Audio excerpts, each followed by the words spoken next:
Hello, tribe. Welcome to the Real Food Refrigerator with me, Chef JJ. What a day we had, Matthew and I, over at the Urban Harvest Farmers Market. We got to connect with some real food produced by some real people. Just a little bit about the products real quick. Classic Alpine Italian cheeses made right here in Houston, Texas. Wonderful greens from a group called Planet Forward, which aid African refugees, and they help them with skills in agriculture to do urban farms. We've got Malabar spinach, we've got sweet potato greens, believe it or not. Lots of producers of meat. We've got a wild boar bacon. We've got Texas raised lamb from Katera Exotic Meats. Beautiful from Georgia Meats, beautiful pan sausage, bison steak. From my friend Frixos the Greek at Blue Horizon Seafood, we've got King Kampachi. And then one of the things I'm really excited about, because I don't eat bread a lot, but I'm going to eat this bread, is this 100-year-old recipe from the great-granddaughter of my friend Tazos the Bread Guy. Real Greek bread, 4 ingredients. 3 sisters eggs, the freshest eggs you can get, tomatoes, onions, and a myriad of other things. As Matthew and I get organized and put all this stuff away, we're going to show you some of the people that we met and the connections that we made with real food and real people at the farmers market.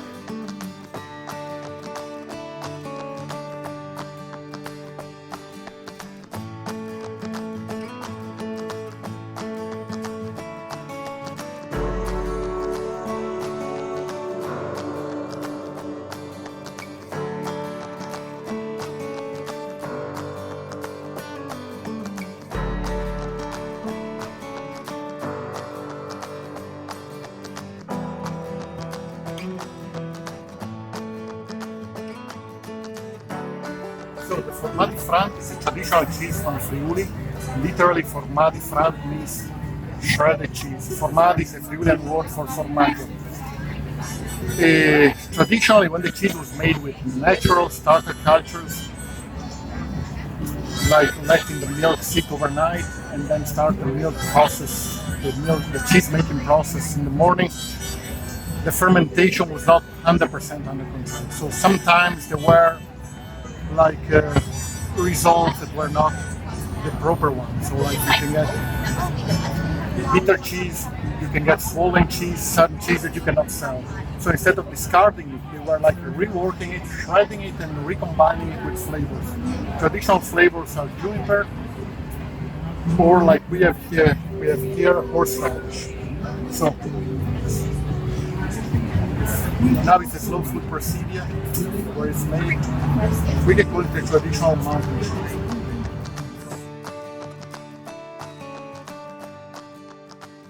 Hi, I am Idalia and I'm part owner of Resistant Farms.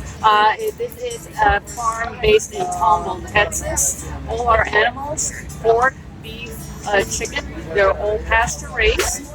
The eggs come from chickens that have been pasture raised. Everything raised with organic, in an organic way. And the fetus is very natural. They get to walk around. They get to be happy, comfortable chickens. And we sell a variety of products, including pork meat, sausages. We also sell chicken, quarters, whole birds. You name it. And our main item, which is what everybody loves, is our eggs. So the best eggs that you can get in the whole Houston area. And I can guarantee you that. What makes your eggs so special? Well, just the fact that the chickens are pasture raised, so that they get to roam around, they get good quality feed, and they get to eat things around, grass, anything, makes it for a very thick, yellow, orangey yolk. And also, they're fresh. They're fresh eggs. Wonderful. You don't have to worry about it. I'm Tassos. I own Breadman Baking Company.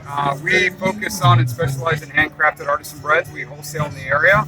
We come out here every weekend at Urban Harvest, and this is our little retail outlet. So we like to be out here and interact with the customers.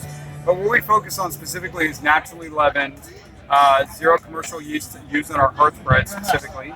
And we love to source local grains and local flour, specifically from Barton Springs. So we like to know our mill and where our flours come from.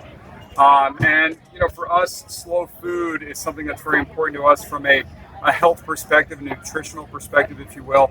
And we like to pass it along to our customers. So we don't use any dough conditioners. We don't use any preservatives. Our products have a shelf life, and we believe they should, because they should be consumed. They shouldn't sit on the shelf for a long periods of time. So this is what we like to do. This is what we like. This is our passion. And we feel like we're doing a fairly decent job of introducing this type of product to the Houston community. So you're a big supporter of Just Eat Real Food. Yeah, absolutely. I eat clean at home. We try to pass that along to our children as well, my wife and I. But we're a big proponent of knowing and sourcing where our foods come from. So I'm not a big fan. I like to shop, for example, in the outer ring, if you will, at the grocery store, as opposed to in the aisles of all the boxed products. Yes, sir. I like to be able to pronounce the ingredients of what I'm putting in my body. Eat ingredients, not things with ingredients. Right. Exactly right. Like Mike Collins today.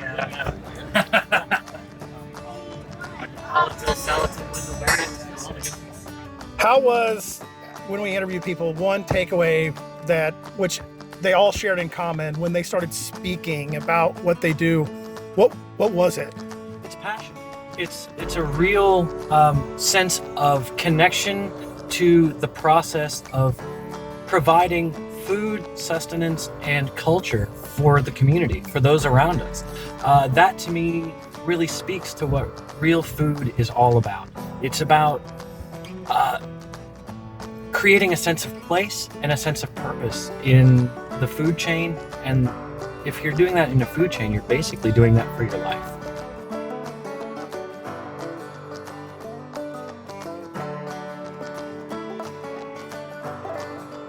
All right, man. Matthew and I are out here early on a Saturday morning, getting steps in, getting some sweat on.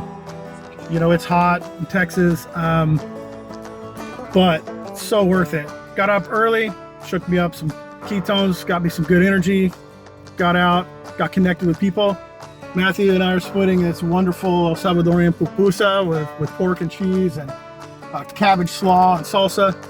Matthew, why is it worth it to get up at 7 o'clock in the morning after working all night in the restaurant business during restaurant hell weeks and get out in a day that's 100 degrees? Why is it worth it to get up and get out and come to a farmer's market? Well, one, because you can have great pupusas. I'm sold. Here's what I love about getting out to a farmer's market, is that real food isn't just about nutrition, it's also about community. And if you know who is bringing you your food, you know more about whether or not it's going to be good for you than you can ever get from reading the back of a package. Get out, talk to people, involve yourself in your community, and it will pay you back, not only in your health, but in your happiness. Because as you get together with other people and you start talking to them about their stories and about why they do what they do, it will inspire you to do more for yourself. And pupusas. All right, now that you've met a few of our friends, let's get to cooking.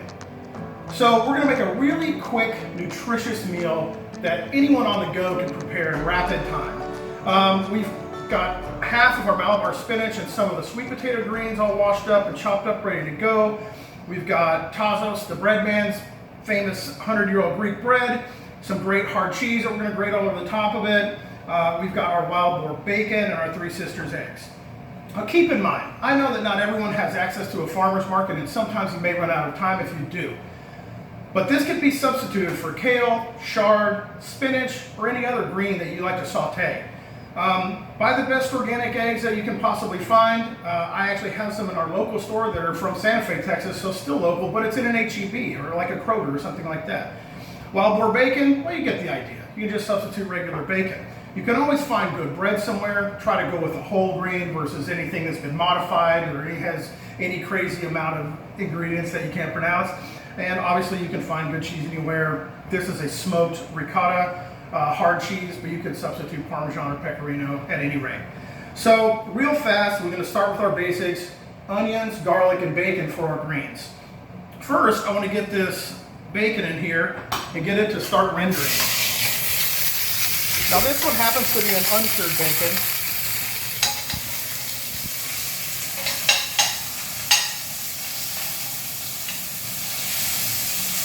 And that just means that it hasn't been sitting in a bunch of salts and nitrites.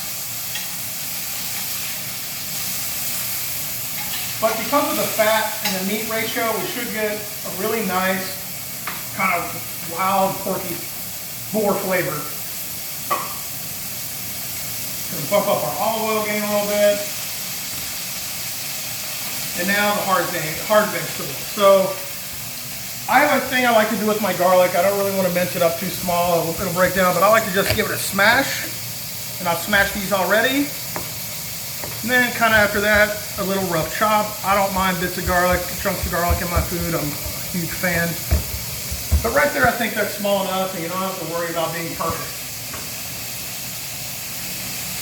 This is about 1/4 of the red onion. We're gonna put that in there.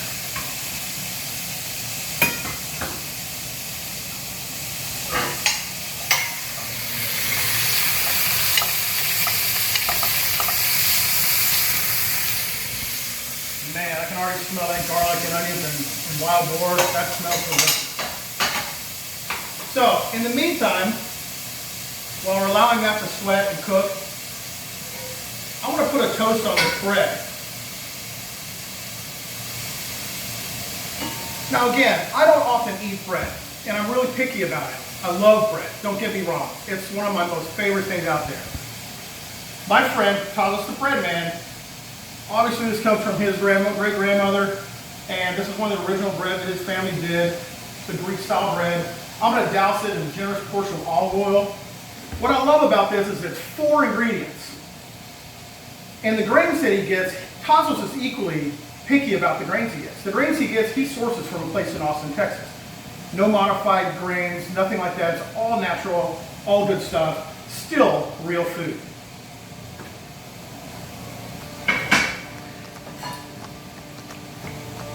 We're also going to add a couple of our Three Sisters eggs. Look at the color on those yolks. That's just amazing.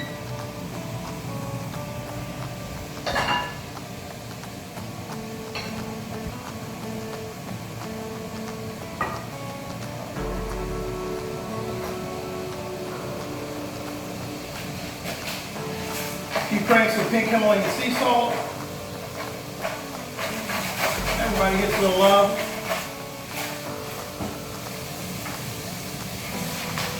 Black pepper. I'll give them some love too.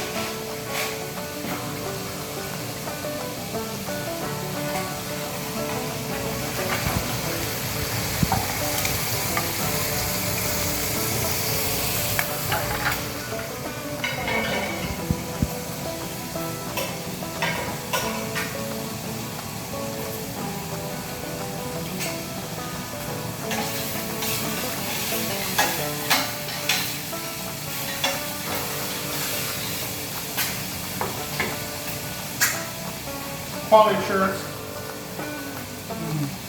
That's good. Our eggs are just about done, side up.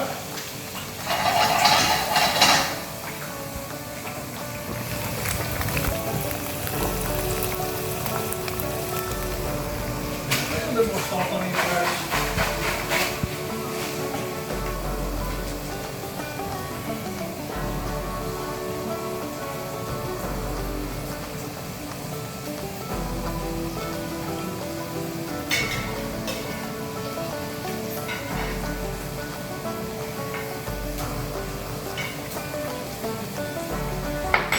Beautiful, nice brown color, crustiness on that bread.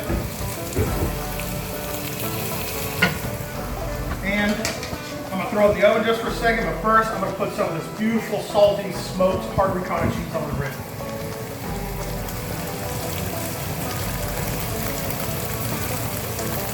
Don't be mad at me.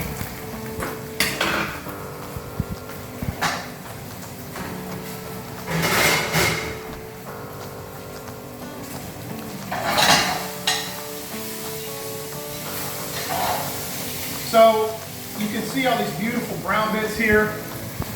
That's all the caramelization going on from the meat proteins and the sugars and the onions and the garlic. That's called a farm. We want to keep that. So I'm going to take a little bit of this organic chicken stock that I have.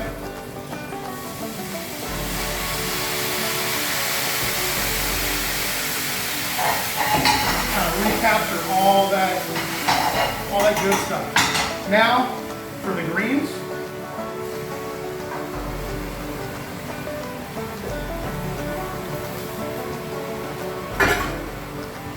And I kind of want this to be a really brothy dish, so I'm going to go ahead and add a lot more chicken stock.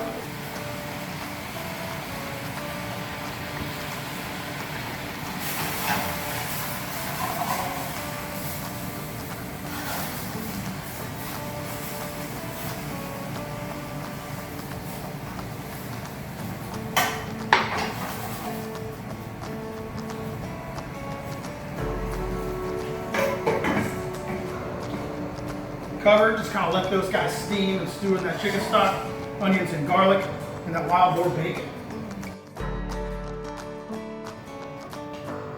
All right, just about 7 minutes. The greens are nice and wilted down. We've generated a lot of beautiful nutrient-rich jus here between the chicken stock and all the aromatics, the wild boar and greens. What we're both excited about. Man, that looks good. So, we'll go ahead and finish this guy. On to Matthew's favorite part, the plating and eating. You know what? I almost made a mistake. Spread first.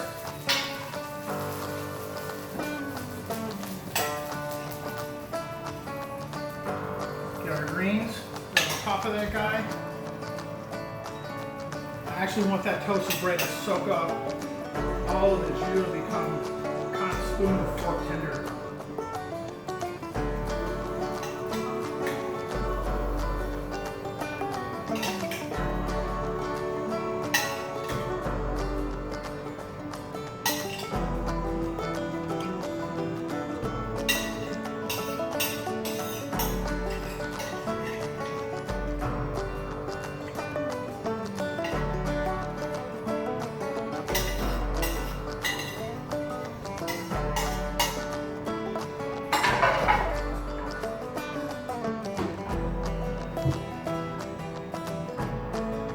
Eggs.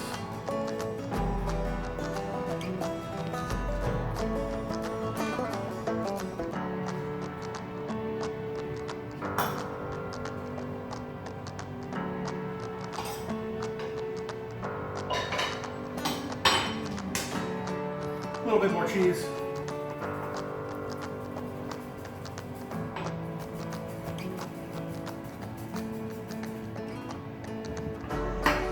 Finally, I like pepper vinegar with my greens. We make this one with little Pekin chilies from our backyard. You can buy it at the store also. It's just really vinegar and chili peppers, but it kind of gives it a nice chili flavor and a nice little acidity to go along with all that beautiful, rich, bacony, green flavor.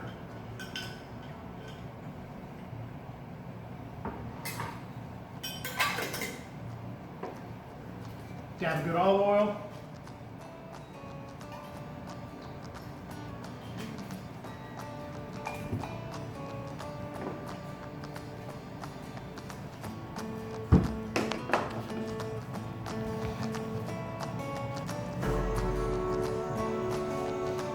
And there we have it. A little bowl of farmer's market lunch. Great bread, great greens, a little bit of great bacon, some nice cheese and an egg. Go a long way. Remember, just eat real food. Surf with JJ. Gratitude, love, respect.